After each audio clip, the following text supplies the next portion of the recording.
Курултайдын депутаттыгына талапкерлердин тизмесин каттоодон 3 саясий партия өттү. Алардын арасында Ак жол, Жалпы улуттук социал-демократиялык партиясы жана Республика бар. Акыркы партиянын тизмесиндеги талапкерлердин жарымынан көбү аялдар, жаштар жана мүмкүнчүлүгү чектелген адамдар түзөт. Бардык талапкерлерди Борбордук шайлоо комиссиясы шайлоого катышууга жол берди.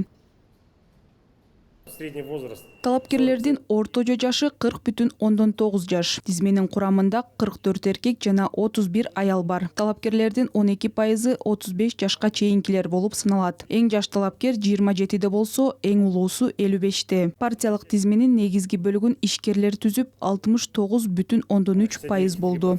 Ал эми Жалпы улуттук социал-демократиялык партиясынын тизмесинде 14 аял, талапкерлердин 30%дан ашыгы жаштар жана мүмкүнчүлүгү чектелген адамдар.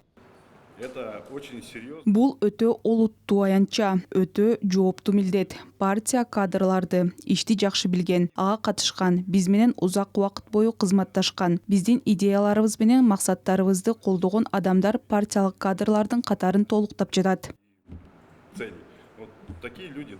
Ак жол партиясы 63 талапкерди көрсөттү. Алардын арасында 22 аял, ошондой эле жаштардын жана мүмкүнчүлүгү чектелген адамдардын өкүлдөрү бар. Мурунку шайлоодо мажилиске 5% босогодон өткөндүктөн бардык 3 саясий күч шайлоо акысын төлөөдөн бошотулду. Это, во-первых, люди, которые имеют большой... Бул биринчиден аймактарда чоң тажрыйбасы бар адамдар. Булар ишкерлер, биздин облустук, райондук, шаардык жана маслихаттардын депутаттары. 8-чакырылыштагы депутаттардын ичинен сиздер билгендей 8-чакырылышта 6 депутатыбыз болгон. Алардын баары толугу менен бул тизмеге кирди.